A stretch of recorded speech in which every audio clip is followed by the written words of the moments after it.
Hello. So I'm going to run through in this presentation the process of doing a home energy assessment using a small web tool that I've put together to try and make this process a bit easier. This tool builds on previous work that I and others have done with Carbon Co-op and as part of Open Energy Monitor on similar tools over the years. This new tool is really just a new user interface that focuses on input flexibility as well as paring things right down to the basics required for energy assessment. It's aimed at the enthusiast householder who wants to do their own calculations and dig into the detail a bit more, myself included. So I've been writing up on my personal blog my own home as a case study of installing a heat pump, and as part of that doing an annual blog posts on the performance of the system, including comparing monitor energy use with the original My Home Energy Planner assessment that I did. I'm trying to document a do-it-yourself process in these blog posts that others could follow, including energy assessment, basic aspects of heat pump system design, and then post-installation performance monitoring and evaluation, which is more my actual work side of things at Open Energy Monitor. This new tool fits into that documented process, which I hope can be useful in some way to others. So what is energy assessment?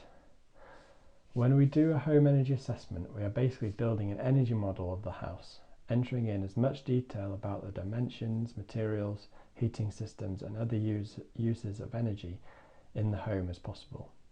We can then use this model both as a way to understand what contributes to the energy performance of a house in its current state, and as a way to work out what impact changes might make in terms of energy, carbon and cost savings. As an example, we can use the model to estimate how much heat is lost through different fabric elements such as walls or windows, and then what effect insulating or upgrading windows might have. Personally, I found it useful just in terms of understanding what I should expect from our house in the first place, particularly how much space heating should be required. I've then been able to use this information to compare with what we've actually used, a bit like a theory and practice science experiment. I thought I'd give a quick overview of the history of energy assessment software development at Open Energy Monitor and Carbon Co-op, just to give a bit of context to the new tool. It's been quite a long process of development, starting with the first tool in 2013 called OpenBEM, which was a basic energy assessment tool based on SAP 2012. SAP 2012 being the standard assessment procedure developed by the BRE, the UK's building research establishment, for energy performance comparisons of homes. Then, in 2014, this evolved into My Home Energy Planner, which added a whole set of features designed to help Carbon Co-op with their retrofit planning process, including an extensive library system, a way of building and comparing different retrofit scenarios, and applying retrofit measures, and then reporting of proposed scenarios in reports that could be sent to householders.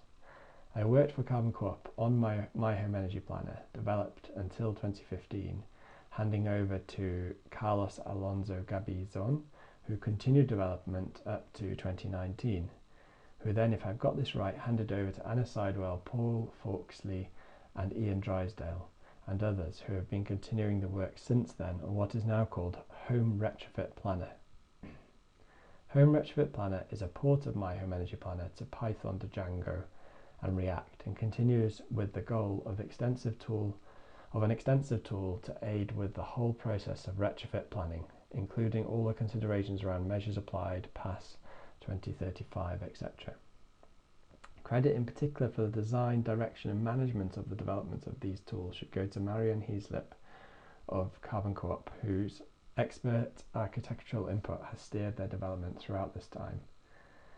My little addition here at the end is called SAPjs, which is in some ways goes back to the start of a basic energy assessment tool.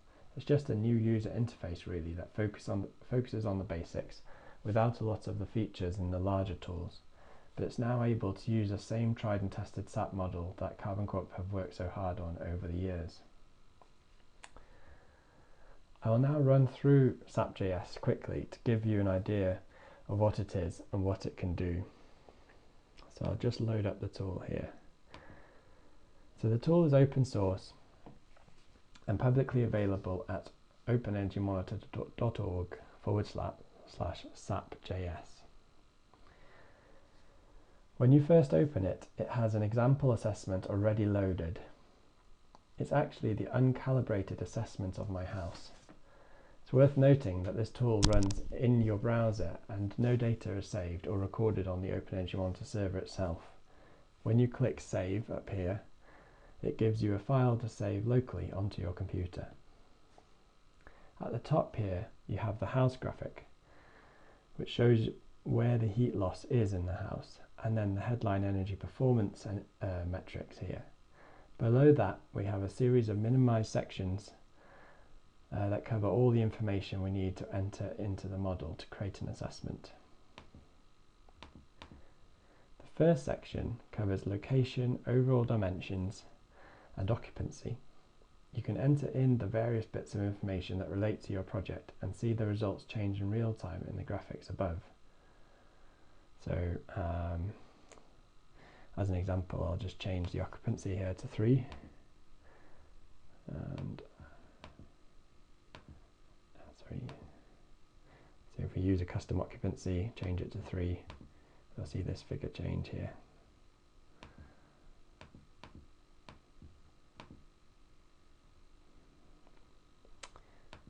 So the next section here, the fabric section, covers, there's a list of the building fabric elements, which is perhaps the most time-consuming part to fill in. In my case study blog post, I've written up a process for measuring up the house and preparing the right values. So it's useful, here's that blog post, it's useful to prepare a 2D floor plan as a starting point that you can then reference back to. It doesn't need to be this fancy, it can be just a sketch on a piece of paper, and then you can annotate the dimensions and sort of IDs for each element as you go around the perimeter of the house.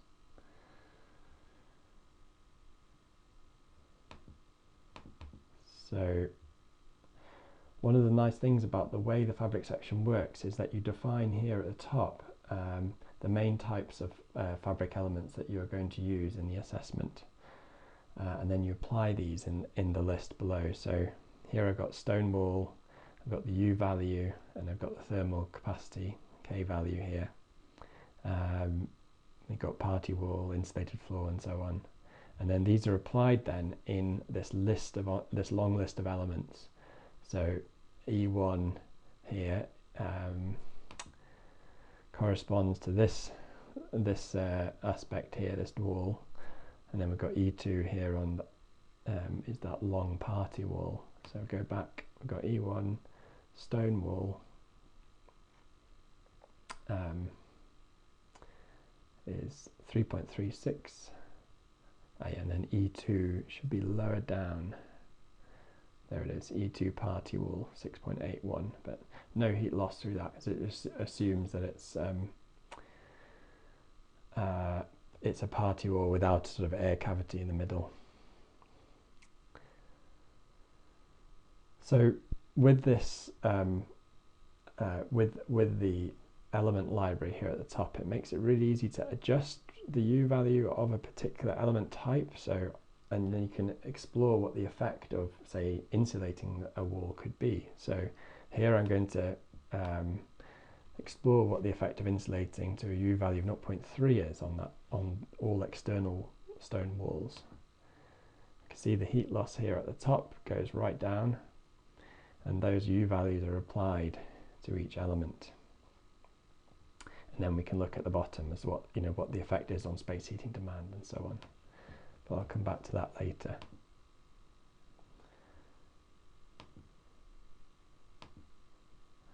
The next section covers ventilation and other air movements in the house.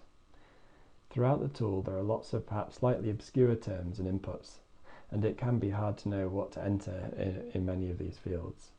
Luckily there is extensive documentation of the SAP process by BRE themselves, and I've linked to the SAP documentation at the bottom of the tool. Some of the inputs, such as ventilation rate input here,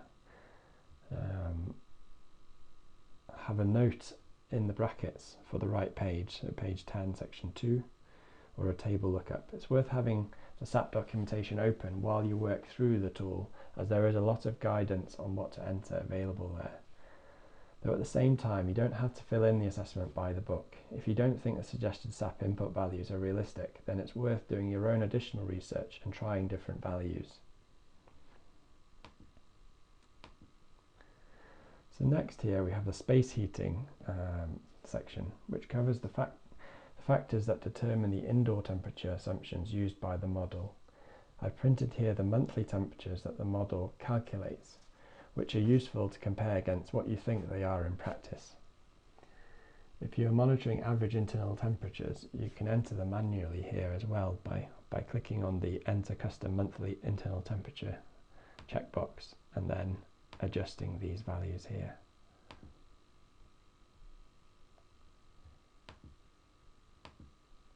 So next we have water heating. I have a hot water cylinder. This appears if instantaneous water heating is not selected in the heating system section. The heating system section has been implemented in a fairly flexible way. There's no library of boilers or heat pumps to select from. You just enter the name, the relevant efficiencies and the fuel type. This is again a section where you need to look through the SAP documentation to know what to enter for responsiveness and controls, etc. I've entered here the SAP suggested efficiencies from my air source heat pump. Our actual monitor performance is a fair bit better. I will come back to that later.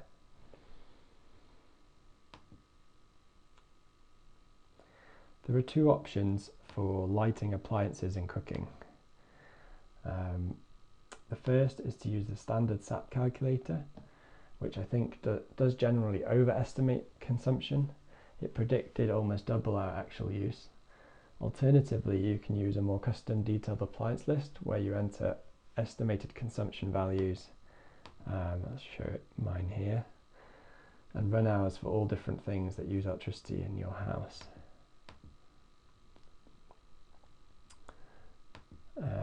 If you have on-site electricity generation, such as solar, you can enter it here. And that's the main data entry done. We now have a summary table of the different energy and fuel demands, and then finally conversion to energy costs and CO2 emissions here at the bottom. You can enter in your own energy costs and grid carbon factors as you wish, so depending on your tariff. So I hope that gives a quick idea of what this tool looks like. I appreciate there is a lot to take in there. Like I said, there are links at the bottom to the relevant SAP documentation as well as my case study example. There's also a link to the source code.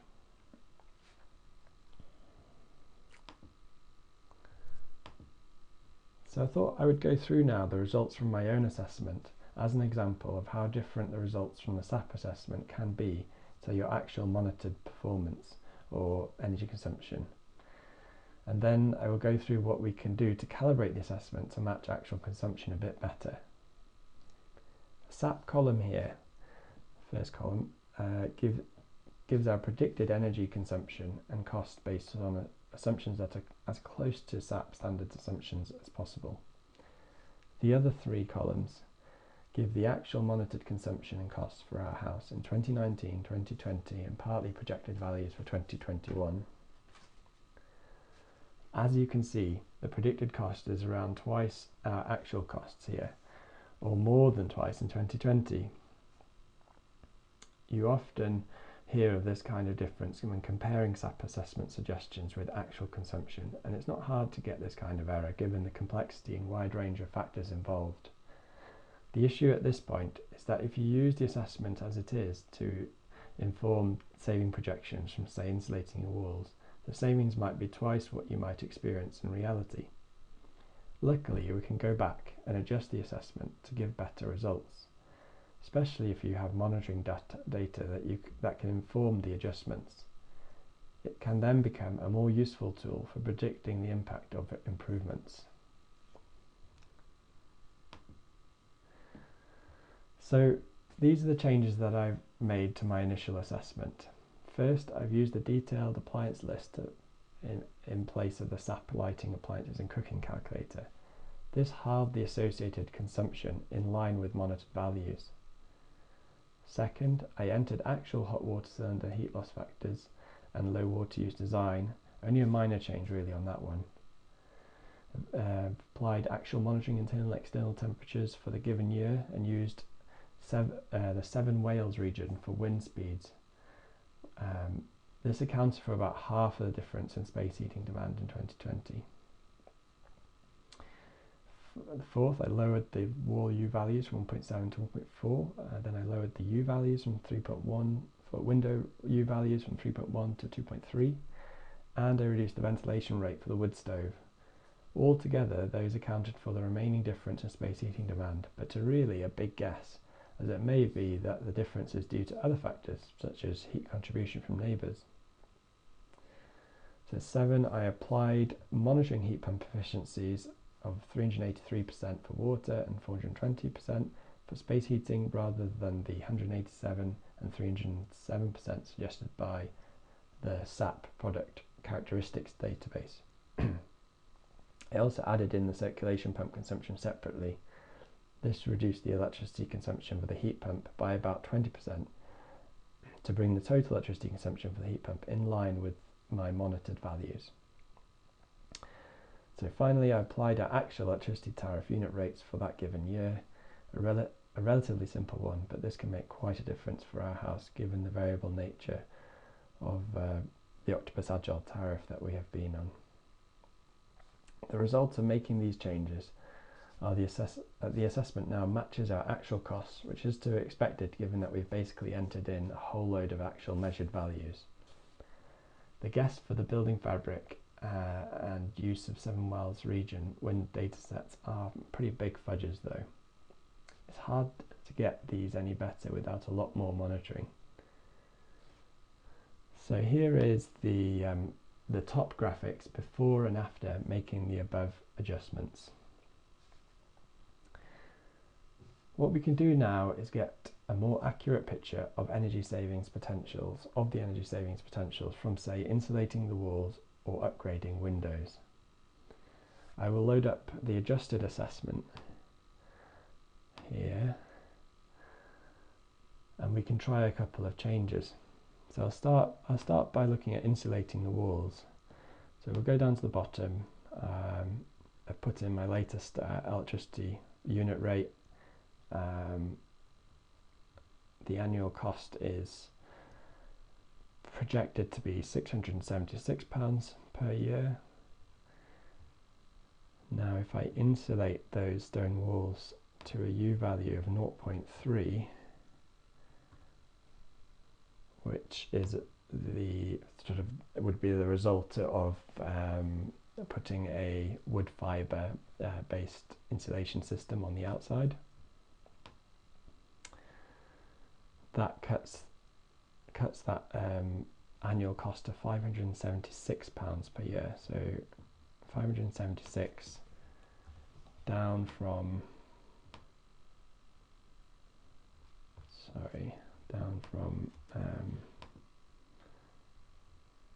that was 1.4, wasn't it? 676.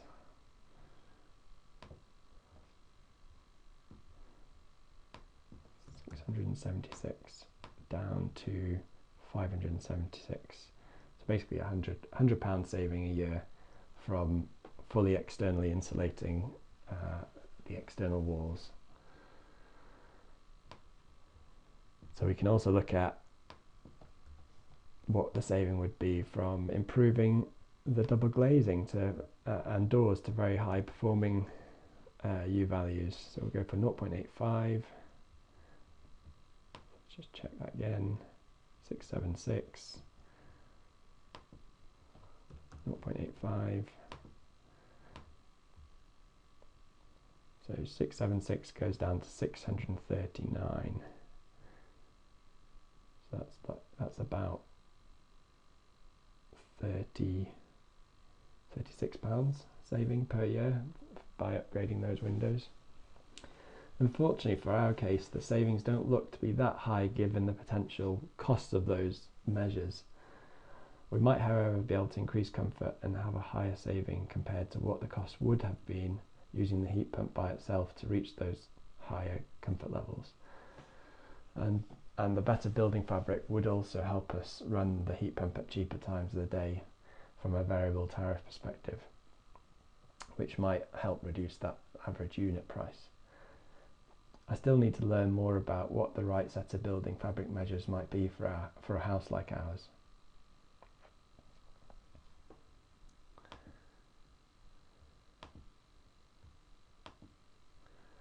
So if you're interested in trying the tool, here is the link again, and links to the source code, my assessment example and SAP documentation. Feel free to ask any questions in the comment section below, and thanks again for watching.